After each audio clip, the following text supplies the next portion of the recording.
WRVA, the voice of Virginia. James River, sunrise in the city glowing. RVA waking and the day starts rolling. Brush your teeth, lace your boots, let's move. WRVA's got your morning groove. Wake up rich and win the day. Don't spend your morning playing catch up. Richmond's morning news, we're here with you. 6 a.m., let's start it up.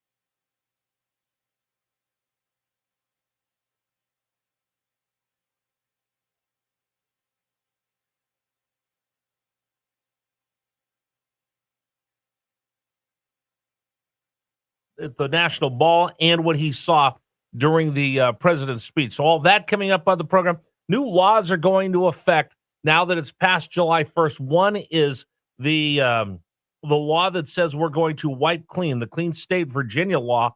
We'll talk about that coming up on the program today as well. And then I've got a whole lot to say about the 4th of July, what I saw at the Virginia State, or excuse me, at the Great American State Fair. Virginia, you're going to be embarrassed when I tell you what I saw. We've got lots of stuff to get to this morning. By the way, Super Dave, happy 4th of July to you, my friend. Same to you. Did you have a good weekend? Yeah. I had to go up to New York for a wedding, but I can't talk about. Who got married? Didn't you see the news? No, it was in D.C. Okay. Okay, we'll get to your secret wedding that you went to later. Gary Hess as well. So we've got the whole crew here ready to kick off the next 250 years of American greatness. But let's start with Richmond's Morning News Brief. Here's all the things you need to know. Like we say, either you wake up with Richmond's Morning News and you're prepared for the day, or you're going to be playing catch-up. Don't play catch-up. Here's the biggest stories of the day for you here on News Radio WRVA. We'll start with, hey, happy birthday, America. Number 1. We have thrived and flourished because our founders were great. Our cause was just, our people are brave, our culture is exceptional, and our destiny is written by God. That was the president's speech before the Washington Monument. Originally, 400,000 people had come to the site to watch the most incredible air show you'll ever see. And the president's remark, the Washington Monument lit up like a candle like they did on New Year's Day, and then the biggest fireworks show ever. Just an amazing day. I'll tell you this. I told you I was invited. I was one of the special guests. I was sitting right like 20 rows off the stage when the evacuation orders came to leave. And then you had 400,000 people there, and then trying to get all those people back in. We just weren't able to get back in, but it was a pretty incredible night to be around Washington, D.C., to be around our nation's capital on the 4th of July. It was something that I'll never forget. I'll tell you the whole story of what we saw 4th of July weekend in Washington, D.C. For me and my family, it was an honor to be there. I'll share all of that with you this morning here on Richmond's Morning News. Story number 2, World Cup fever taking over the United States and some controversy as we get ready for the big game tonight. Number 2. Today's show is brought to you by the World Cup. I wasn't originally a soccer fan, but now I find it extremely exhilarating to watch hot, sweaty guys from other countries. As opposed to watching a hot, sweaty guy every morning on Richmond's Morning News. If you watch us on YouTube, you would see that. Now, the World Cup goes on tonight. The United States versus Belgium. The winner goes on to the round of 8. Now, England beat Mexico in Mexico City last night. I think it was in Mexico City. I know it was south of the border. Norway ousted Brazil. So why not us? Now, here's the controversy I'm talking about. One of the U.S.'s leading scorers got a red card, which means he was out for this game. The president of the United States stepped in, along with Howard Lutnick, said, fellas, let's go review the law. Let's get some lawyers on this. Let's see what we could do. They came up with a very compelling case, and they went before FIFA went to the FIFA president and said, hey, listen, you gave him this red card, but you gave him the red card after using virtual reality and all these video things that aren't part of the rules. You guys just kind of made this up as you go along. FIFA rules says, you know what? You're right. We're using all this technology, all these things. Okay, we'll let them play. Now, Belgium, it's just being reported by The Athletic, which is the former New York Times sports section. The Athletic reporting that Belgium has won their right to appeal. So today, by 8 o'clock, FIFA will rule whether the United States will get one of their top scorers in this game. We'll keep an eye on that, but that's controversy swinging around right now in Washington, D.C. All right, that was our second big story. Excuse me, not in Washington, D.C.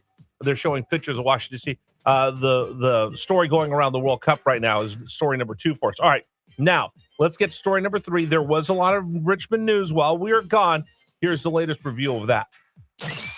Number 3. All right, as Gary's reported, there was a water main break. It seems like water pressure's back, but they'll start those repairs on the aging city water system that really, there's a whole bunch that needs to be done with that, with all the disrepair, lack of maintenance you've seen in Richmond over the last 50, 75 years.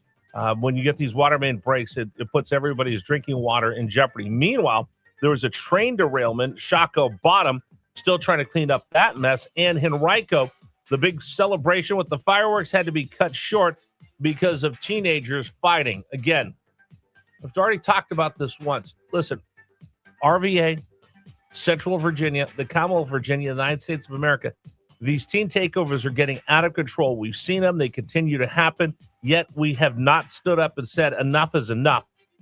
They have to stop the fireworks show on our nation's 250th birthday because some knuckleheads want to act like idiots and start getting in these big melees and fistfights. It's ridiculous. And I think society and people need to step up and say enough is enough. All right. Anyway, we'll get back to that coming up on Richmond's Morning News. Let's go to story number 4. Joey Chestnut wins, but not as in convincing fashion as he normally does at Coney Island on July 4th. Number 4. This is the 18-time champion of the world with 66 Nathan's Famous hot dogs and buns in 10 minutes, Joey Chestnut! And still champion of the world. Joey Chestnut wins the Nathan hot dog eating contest, but certainly not near his record-breaking, Dave, not near his record-breaking marks because of the heat and humidity. He kind of slowed down a little bit. Yeah, if you and the Nathan's hot dog eating contest, that's my Super Bowl. I watched that. Really? Second only to the Super Bowl, actually. No, I would love to go to that some year and just sit out there and stand in the splash zone and watch that go down. I watch it every single year. Do you really? Oh yeah, I had the women's champion on another show I did. I find it disgusting. I find it absolutely disgusting to watch them eat. Like, I've been to eating championships before. When I worked out in Florida, in Clearwater, Hooters would have the chicken wing eating contest. Yeah, it was something to behold. When I worked in baseball in Tampa Bay, we had hot dog eating champions come in. Like, I met Kobayashi. Oh yeah, I got a picture of Kobayashi. I met him. A couple of the others. Here's the wild thing is, I don't know if you know this, but these professional eaters have groupies. Oh yeah. Like there are like women that throw themselves at these professional eaters. Well, you see tens of thousands. Well, I don't know if it's tens of thousands, but thousands of people show up for the Coney Island. Oh yeah, hot dog eating contest. And I would even go to. I don't like going to New York City, but I would go. I would go to. Yeah, I would go to the wedding. Well, yeah, well, that was a special occasion. Okay, but I would. I've never been to Coney Island, but I would go there in a second, in a minute. I'd stand down there. Could you do it? I'd stand down there in the splash zone wearing that big foam hot dog on my head. I'd love it. Outstanding. Would you ever compete in one? No, I could never. After 2 hot dogs, I'm done. If you could, though, what would you want to try to compete in? Oh wow. You just got to eat like Yeah, I could probably say, and see if I have time for the story now. We're getting we're low on time, but there was. I worked at nights at this radio station, and there wasn't much going on at night, and so me and a couple of people that we'd have eating contests in there sometimes. Because like Krispy Kreme would bring 10 dozen donuts by, and we'd see how many Krispy Kreme we could eat. I only did like 6. Okay, I have a question though this morning. This was not on my agenda. 833-804-1140, 833-804-1140 on the James River Air text line. What would you consider signing up in an eating contest to consume? What would you devour? I did 18 chicken McNuggets. 18 chicken McNuggets? Yeah. Oh, what would I could probably do donuts, pizza, French fries. Pizza. I love pizza, but after 2 or 3, I'd be out. All right. If you were in an eating contest, what would you devour? Tell us. 833-804-1140. Woo, we're going right down that rabbit hole. Okay. And finally, speaking of food, today is National Fried Chicken Day. Number 5. What are you doing? You're eating fried chicken for breakfast? You know I like my breakfast fried or chicken fried. Yeah, but why? First off, It's delicious. And secondly, it's Fried chicken. National fried chicken. Fried Chicken Day. I want to wake up from this chicken fried nightmare. Happy National Fried Chicken Day. Showtime. Now, today is National Fried Chicken Day. Dave, are you a big fried chicken fan? It's not my favorite, but I enjoy it. No, it's not my first choice of things to eat, but I do like fried chicken. I smell. You know what I smell? What? Communism. Fried chicken is the best, and if you disagree, I'll call you a communist. I prefer barbecue chicken over fried. How about smoked? Oh, anything smoked is awesome. Okay. So I need people to help me out here, being a relative newcomer into town. On the James River text line as well, 833-804-1140. Best fried chicken in town. What is the best fried chicken in town? Now, we've got some locals that I found already. U-Crops, right? Dave, how many times? Hey, Dave, you want to go to lunch? We'll go to U-Crops. Like, no, Rich, I don't want to stand there and watch you eat like plates and plates of fried chicken. Their fried chicken is really, really good. It's delicious. Okay. I found this place out in Goochland, Wise Choice. It's in a gas station. Dave, the fried chicken is to die for. The fried chicken is delicious. Wait, what's it called? I think it's Wise Choice. It's Wise like this Choice, okay. generic gas station in Goochland, and we go on Sundays and get it and then heat it up for dinner. It's delicious. Wow. Publix, we got Publix fried chicken, right? Yeah, that's Publix not fried bad. chicken is That's not bad. strong. So what's the best fried chicken in town? Tell me, 833-804-1140. That's your Richmond's Morning News Brief. All right. Coming up on the program, we're going to talk about what a joke the Virginia Pavilion is at the Great American State Fair. I saw it. You'd be embarrassed. Let's talk about A+ Roofing. I keep reminding everybody, A+